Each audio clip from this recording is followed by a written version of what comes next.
अरे क्या हुआ, बोलेगा भी कुछ?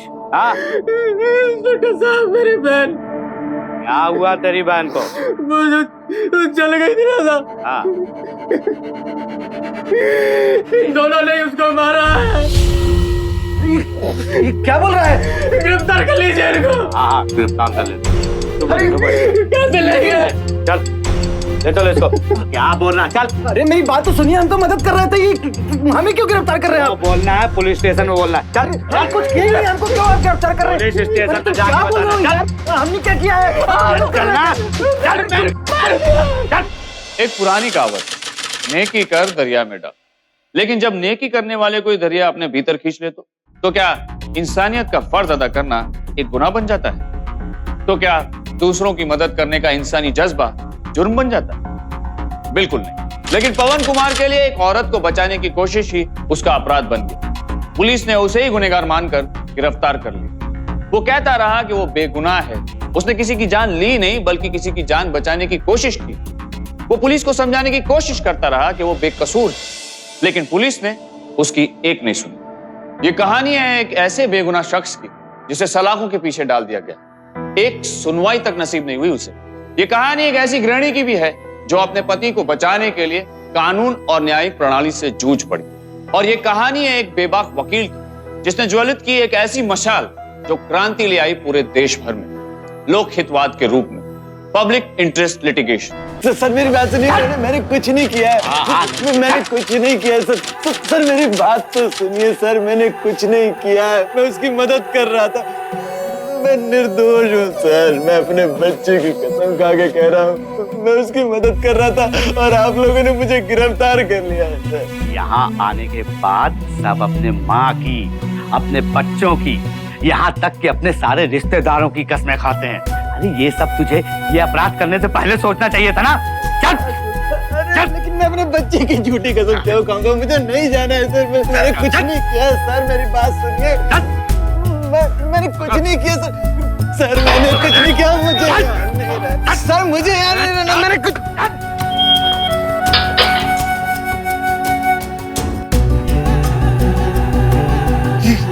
मुझे निकालो यहाँ से, मुझे यहाँ नहीं रहना है सर, मुझे निकालो यहाँ से। मैंने कुछ नहीं किया है। मैं कोर्ट तक जाऊंगा सर, मैं वकील करूंगा, मैं छोड़ूंगा।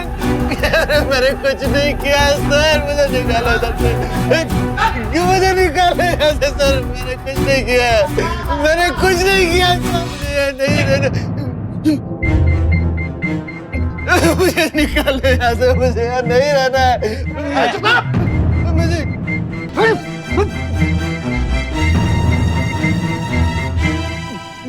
मैंने कुछ भी नहीं किया है। अरे चलो रे भैया, बहुत आराम हो गया, निकलो निकलो, चलो दोबारा वापस चलो काम पे। चलो गारे केदार, थक गया काबे?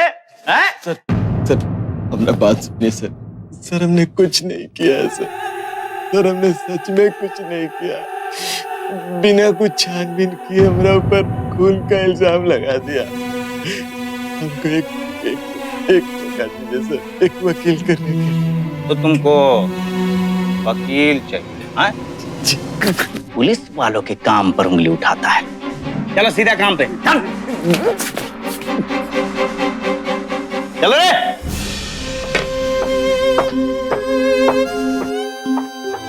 यहाँ से आवाज बाहर नहीं जाती और यहाँ की दीवारें तुम्हारी उम्मीदों से काफी ऊंची, इसलिए चुपचाप क्यों रहूं चाचा? जब मैंने कुछ नहीं किया तो मैं चुपचाप क्यों रहूं? यहाँ कितने लोग ऐसे हैं जिन्हें पता ही नहीं कि उन्होंने किया क्या है, पर यहाँ आकर इतना जरूर समझ में आ गया कि वो कुछ नहीं कर सकते। लेकिन ऐसे घुट कर जीने से आदत डाल लो वरना बहुत दर्द होगा।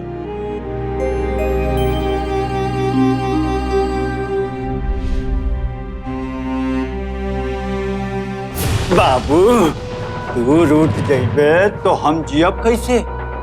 फटा हुआ कलेजा सिलब कैसे? तू तो हाउ हमार सोने की सुराही, कब फोड़ देब तो पानी पियब कैसे? क्यों बे बजर बट्टू, उन्हें को औरत को जरा के मार दिए तुम और अब औरत की तरह रो रहे हो। अबे नया फौजी है, तलाशी लो इसकी। अरे इस जेल में जब कोई नया पंछी आता है ना तो हम उसकी तलाशी लेते हैं, समझे कि नहीं? अरे समझाए। और हाँ, जितना बताया जाए उतना ही करना। थोड़ा भी इधर उधर किया ना तो ये एक जमात लगेगी। तो हम लोगों के लिए कोनो बरसात नहीं लाया है का? नया है अभी। बोला है नवा है नवा।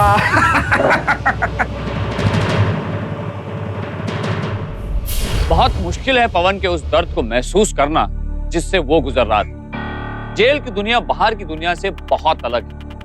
यहाँ जुर्म के शिकार पर बैठा शख्स अपने लिहाज से कैद और कैदी के लिए कानून बनाता है, और अपराधी जब अपने कानून गढ़ते हैं तो कायदों की उम्मीद बेमानी हो जाती है।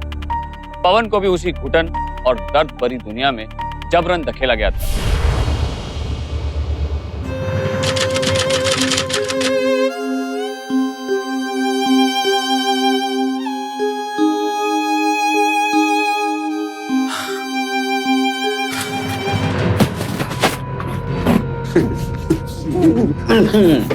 ईंट से साफ करो बेटा, नहीं तो तुमको भी इसी तरह मल देंगे।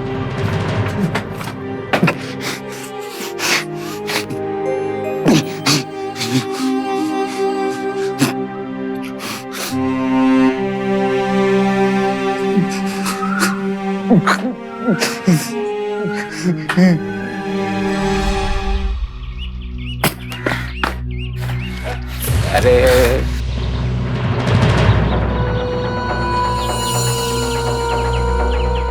तो कहा है कि आज हमारा काम करने का मन नहीं, तो आज हमरे बदले का काम भी तुम करो। हम क्या करेंगे आपका काम? हमको अपना काम भी करना है।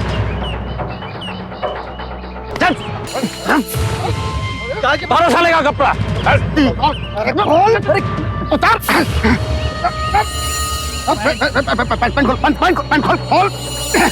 साली। बेटा लाल, अगली बारी से अगर हमें मना किया ना किसी काम के लिए तो तुम्हारे कपड़े के साथ चमड़ी भी निकलवा लेंगे। हेलो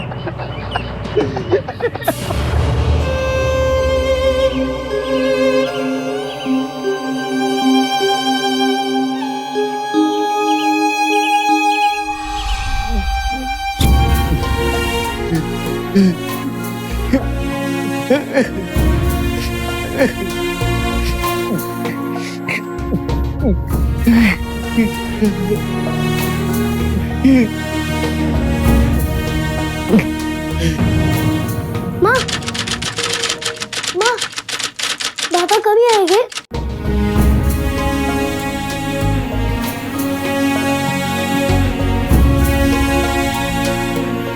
बेटा, पापा आ जाएंगे ना? माँ, कितने दिन हो गए सूरज के पापा को, ना तो वो आए, ना ही चिट्ठी लिखी, ना ही कोई फोन। कितना दिन पहले आए रहा चिट्ठी या फोन? 3-4 हफ्ते हो गए। माई, वो सूरज की स्कूल की फीस भी जमा करनी है। अरे घर में पैसा भी तो खत्म हो गएला, और बैंक में भी तो पवन ही जावत है ना।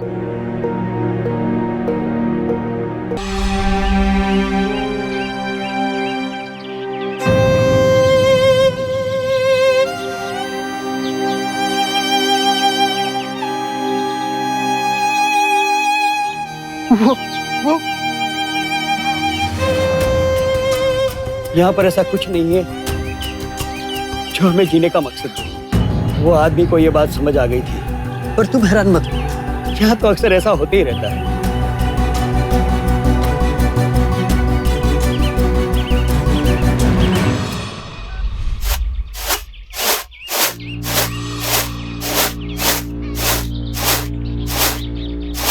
श्रद्धा, तुम्हारा फोन तो ठीक है ना? हाँ, फोन तो ठीक है। तुम्हें फोन करना है क्या? नहीं नहीं, बहुत दिन हो गए इनका फोन नहीं आया, तो बहुत फिक्र हो रही थी। फोन तो ठीक है।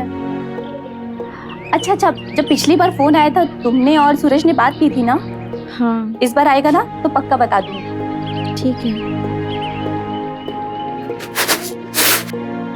गोमती, कुछ कहना है? हाँ श्रद्धा, एक बात थी। बोल ना। कहा है ना कि बैंक से पैसे निकलवाने।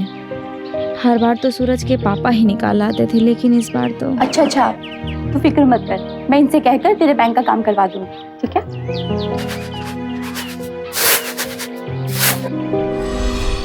अब माई किसी न किसी को तो जाना ही पड़ेगा ना पता करने, और कितने दिन तक इंतजार करें। अब माई मालूम तो करना ही पड़ेगा ना कि कहीं सूरज के पापा किसी मुसीबत में तो नहीं फंस गए। इधर पवन का एक एक पल सिसकियों में गुजर रहा था, तो उधर उसकी पत्नी गोमती बेचैनी में एक एक पल गुजार रही थी। अपने गायब पति को तलाशने की हर मुमकिन कोशिश जब नाकाम होते नजर आई, तो आखिरकार गोमती कानून के दर पर मदद की गुहार के लिए पहुंची। साहब, वो साबुन की फैक्ट्री में सेल्समैनी करते हैं, शहर शहर घूमना पड़ता है। अरे काहे चिंता करती हैं आप? अरे किसी शहरी मैम के साथ बिजी हो गए होंगे। आपको भूल भाल गया लगता है आपका पवन कुमार। अरे शुक्ला जी और पांडे जी, आप लोग थोड़ा शांत रहेंगे। देखिए गोमती जी, हमने आपकी पति की मिसिंग रिपोर्ट बना ली है और आप बिल्कुल निश्चिंत रहिए। जैसे ही हमें कुछ पता चलता है हम आपको इत्तला कर देंगे।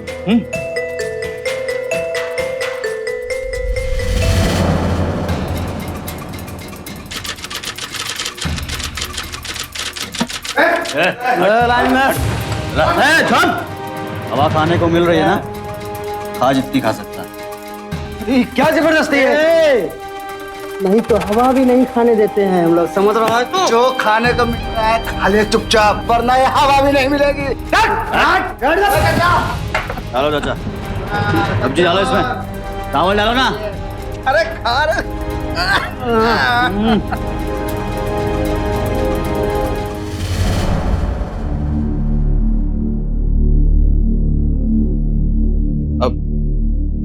सर वो एक तो बात बोलो।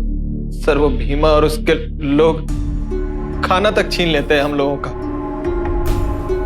और कुछ बोलने जाए तो मारते हैं सर। आपके सब हवलदार लोग वहां खड़ा होकर देखता रहता है, लेकिन कोनो कुछ बोलता नहीं है सर। अब जेल में ऐसा गुंडागर्दी तो ठीक नहीं है ना सर। सोमनाथ, इनके साथ के कैदियों को लेकर के आओ। ये जो कह रहे हैं उनकी बात की पुष्टि कौन कर सकता है?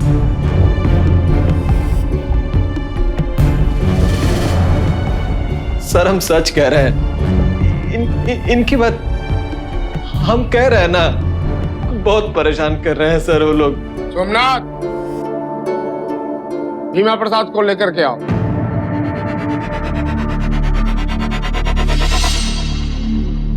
ये हम क्या सुन रहे हैं भीमा?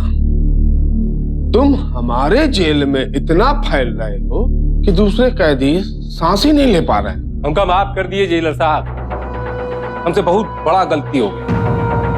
पवन जी, आप हमें एक मौका दीजिए, केवल एक मौका सुधरने का।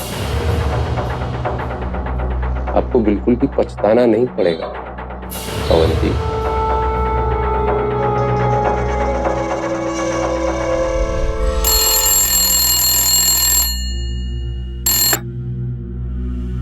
हेलो जी, हम अभी आ जाएंगे।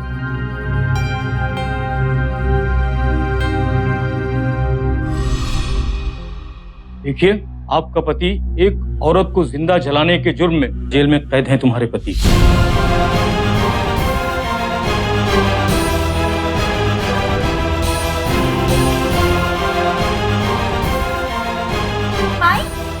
माई संभालो माई।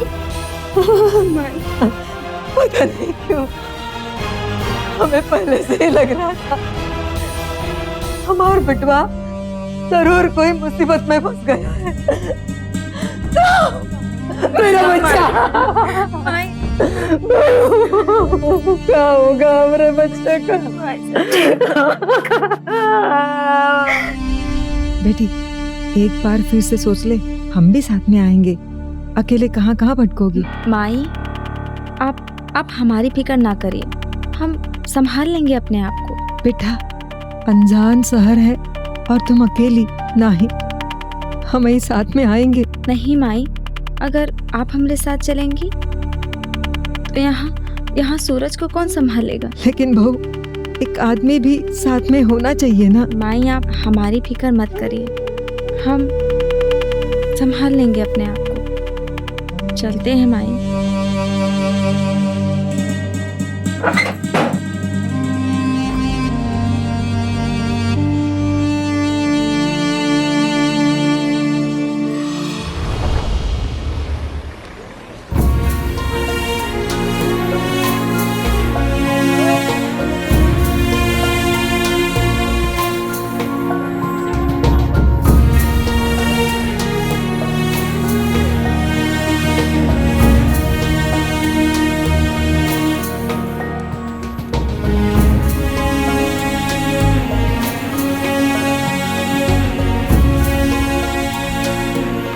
भाई साहब, जेल किधर है? जेल तो नहीं मालूम, वो जाके दरोगा जी से पूछ लो, वो बता देंगे।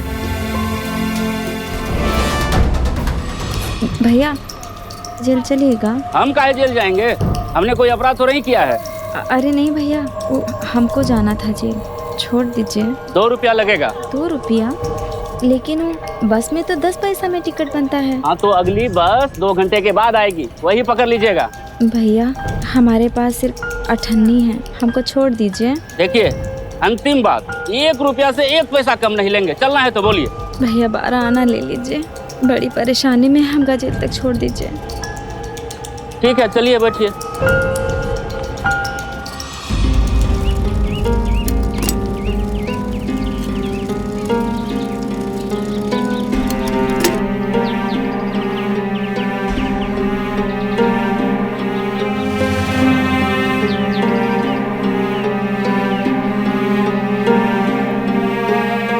ये लीजिए भैया, धन्यवाद।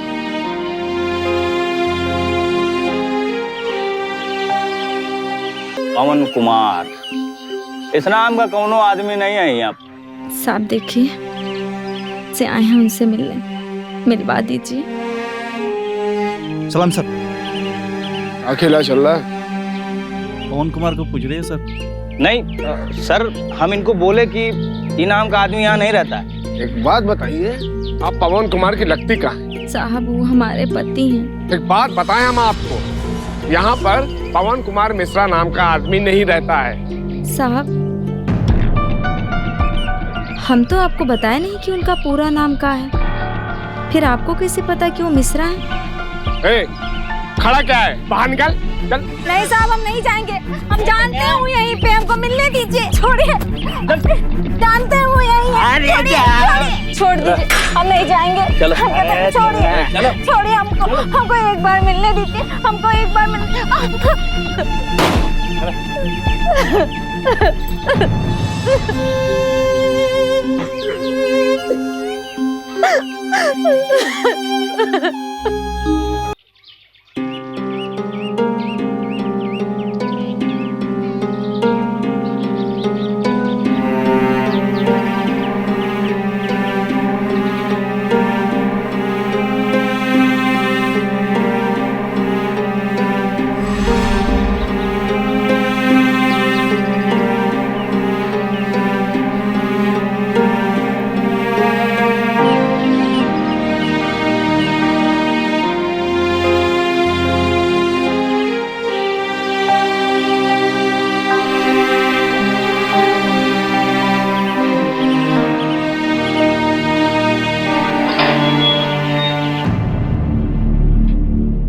अरे भार्गव, ये बाहर औरत कौन है?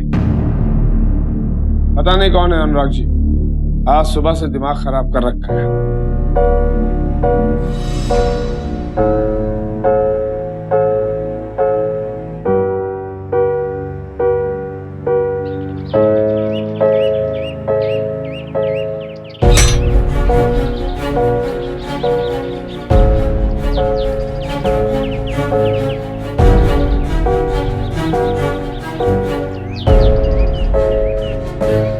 बेटी,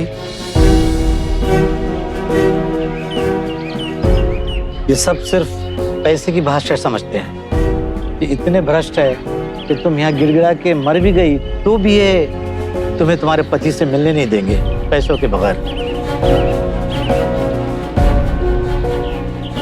अनुराग एक रिटायर्ड पुलिस ऑफिसर था जिसने कानून की सेवा करने के बाद कलम को ही अपना हथियार बना लिया था। वो एक बेहद तेज तर्रार पत्रकार था जिसे सच के साथ समझौता किसी भी सूरत में मंजूर नहीं था।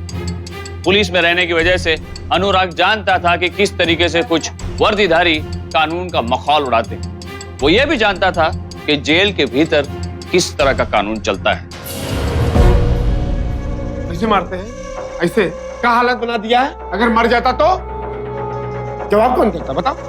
मारेंगे, अभी तो सिर्फ मारा है, और फड़फड़ाएगा ना तो जान से मार देंगे। जान से मार देंगे। अगर मर गया ना तो सस्पेंड तो हम होंगे, नौकरी तो हमारी जाएगी, तुम्हारे कहाँ जाएगा? तो बचाओ अपनी नौकरी।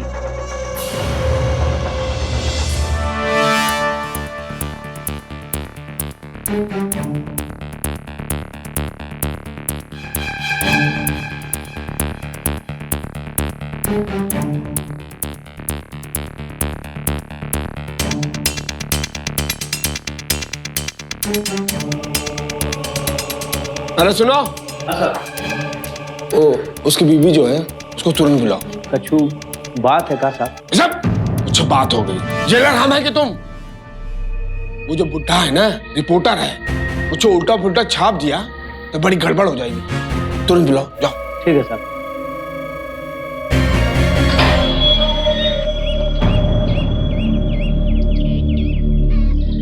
चलो, वो जेलर साहब ने बुलाया है।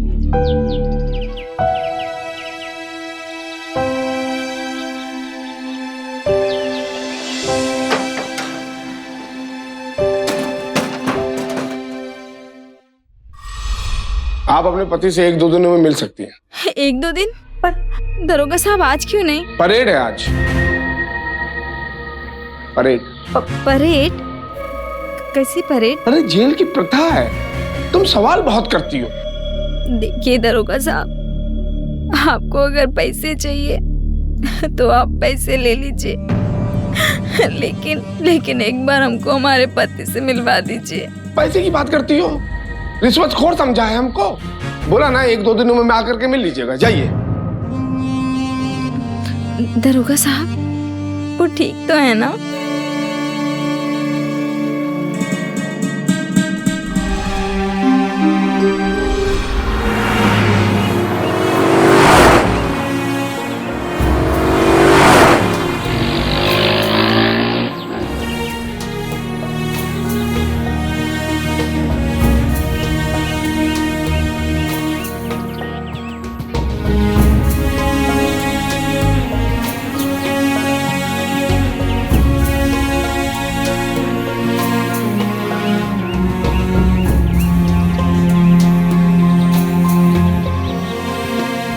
अरे बेटी तुम यहाँ? हाँ, रहने के लिए जगह खोज रहे थे। तुम चाहो तो हमारे यहाँ रुक सकती हो। आपके यहाँ? लेकिन आपके यहाँ? बेटा तुम्हारी मदद करके हमें अच्छा लगेगा। आइए। अनुराग अपनी पत्रकारिता के जरिए जेल में हो रहे अपराधों पर से पर्दा उठाना चाहता था और गोमती उसके इस अभियान की एक अहम कड़ी बन गई।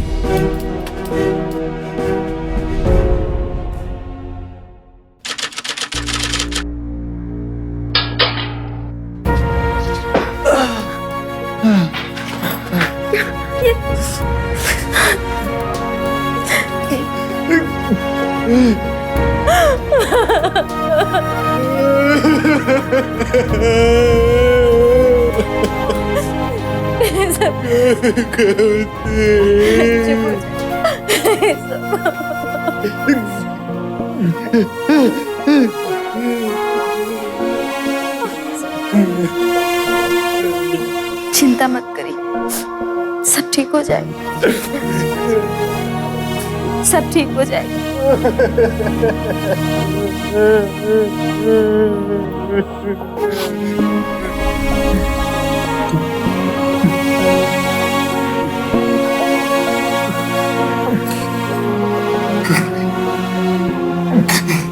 बताइए क्या क्या क्या हुआ?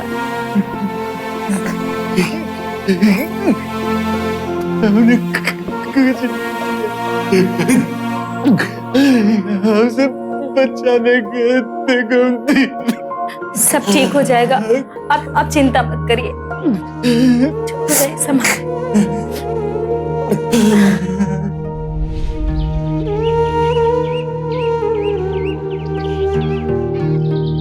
बेटी, मेरे ध्यान में एक वकील है, दोनों पति पत्नी वकालत करते हैं।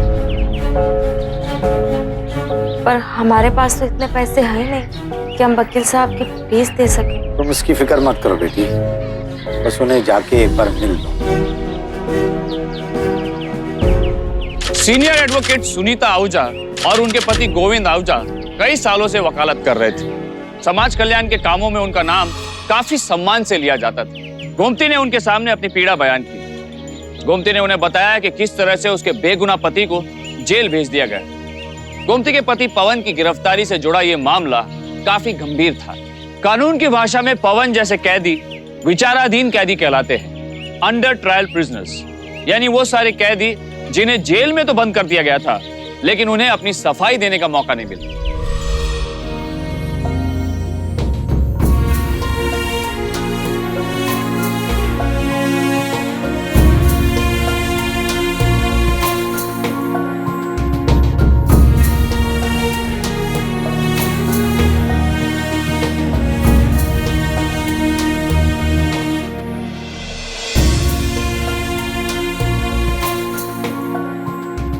हम बस इतना जानते हैं कि हमारे पति निर्दोष। हमें इस केस की गहराई तक जाना होगा। माफ कीजिएगा, हमारे जेल में कोई ऐसा प्राविधान नहीं है जिसमें कैदी को वकील से मिलाना जरूरी हो। जाइए कोर्ट जाइए, वहां से ऑर्डर लेकर के आइए, उसके बाद मिल लीजिएगा पवन कुमार से। उनकी पत्नी तो मिल सकती हैं। कई बार मिलवाया है। सुनीता आहूजा ने पवन से मिलने के कई प्रयास किए, लेकिन वो असफल रही। उन्हें इस बात का एहसास हो गया था कि पवन जैसे सैकड़ों कैदी ऐसी जेल में सड़ रहे हैं जिन्हें जमानत तो दूर न्यायालय में पेश तक नहीं किया गया। उधर पवन इस बात से अनजान था कि वकील उसे बचाने की कोशिश कर।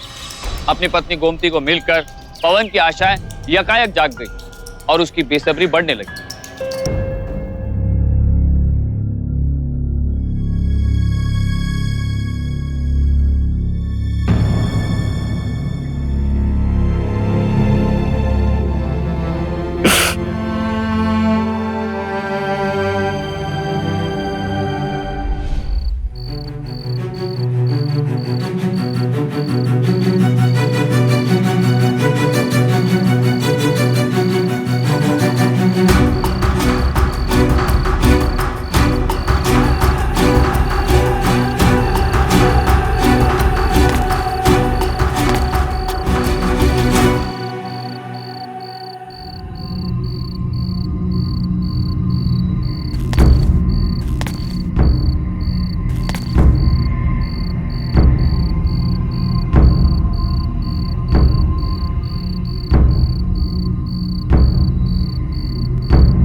भूतनी के, हाँ? तुम्हारी जुर्रत कैसे हुई इस जेल से भाग के जाते कहाँ? हाँ? रौन डालेंगे तुझे, रौन डालेंगे। तुम्हारे नाम पे धब्बा लगाना चाहते थे? आज तुझे ऐसा सबक सिखाएंगे कि जिंदगी भर भूल नहीं पाएगा।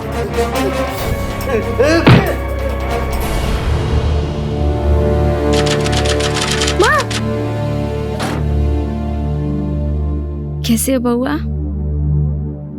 अरे बहू, तू आ गई। कैसा है हमार बिटवा? अच्छे हैं माई, लेकिन उनके जैसे बहुत सारे कैदी हैं जो सजा काट रहे हैं। लेकिन वकील साहब ने बड़ा मुकदमा दायर किया है सुप्रीम कोर्ट में। कब तक आवेगा हमार बिटवा घर पर? माई जल्दी आ जाएंगे। कैसा है रे वो? कुछ खाना वाना भी खाता है या नहीं?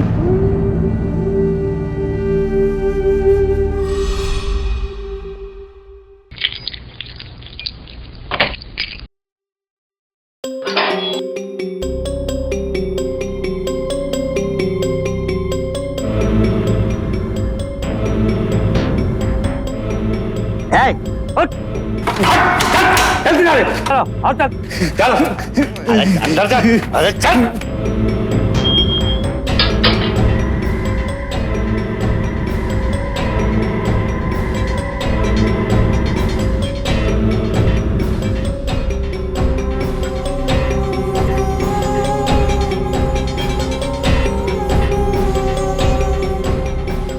देश की ज्यादातर जेलों में क्षमता से कहीं ज्यादा कैदी बंद थे।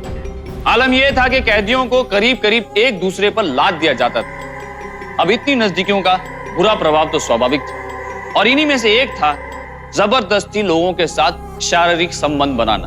और एक दिन पवन भी इसका शिकार बना।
पवन के साथ इस जेल में होने वाले अत्याचारों की फहरिस्त बहुत लंबी थी। उसके साथ होने वाली मानसिक और शारीरिक यातनाओं ने हर सीमा को लांघ दी। ये इस जेल का वो काला सच था जिससे पवन जैसा सीधा साधा और बेगुनाह इंसान बिल्कुल अनजान था। लेकिन यह कैसे मुमकिन है कि जेल की चार दीवारी के भीतर दिल दहलाने वाली इतनी हरकतें हो रही हों और जेल प्रशासन इससे बेखबर रहे?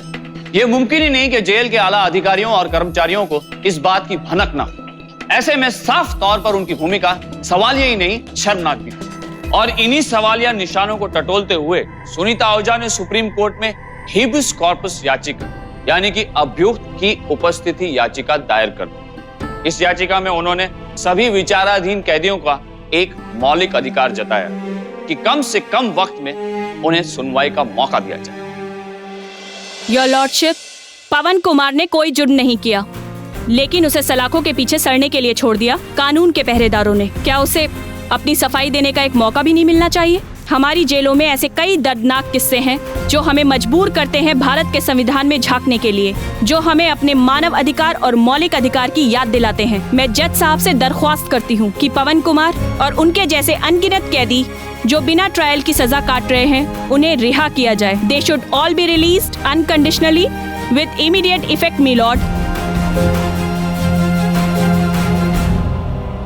इधर एक तरफ सुनीता आहूजा सुप्रीम कोर्ट में पवन और उस जैसे कई कैदियों की मुक्ति के लिए लड़ रही थी, तो दूसरी तरफ पवन अपने जीवन से मुक्ति पाने के लिए तैयारी कर रहा था। मुझे माफ कर देना गोमती, सूरज अभी छोटा है, लेकिन जब वो समझदार हो जाएगा उसे मेरी सच्चाई जरूर बताना और माँ को संभाल लेना।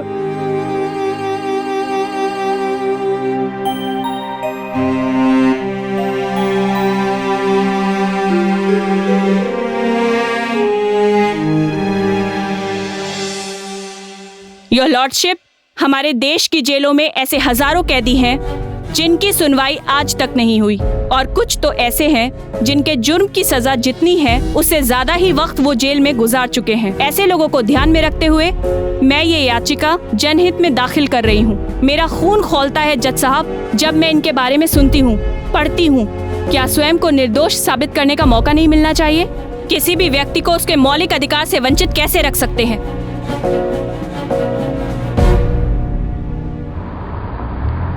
चलो माई, जल्दी चलो। अरे बहू सुन, तुझे कैसे मालूम वो आज ही रिहा होने वाला है? अरे माई, वो अनुराग जी का फोन आया था, वही अनुराग जी जिन्होंने अखबार में लिखा था उनका। चलो अब माई, चलो जल्दी। चलो चलो।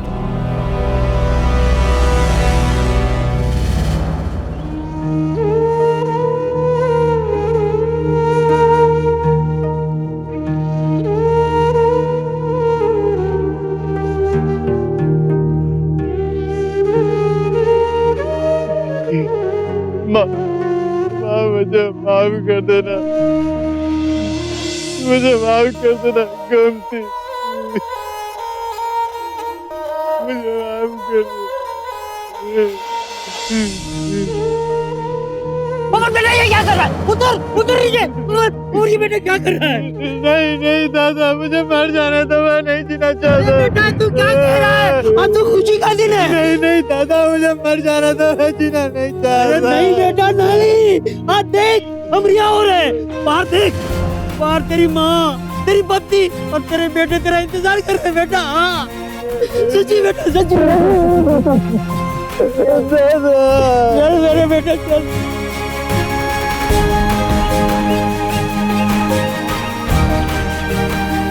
सुप्रीम कोर्ट के एक ऐतिहासिक फैसले में सभी विचाराधीन कैदियों को रिहा कर दिया गया। पवन कुमार भी उनमें से एक था।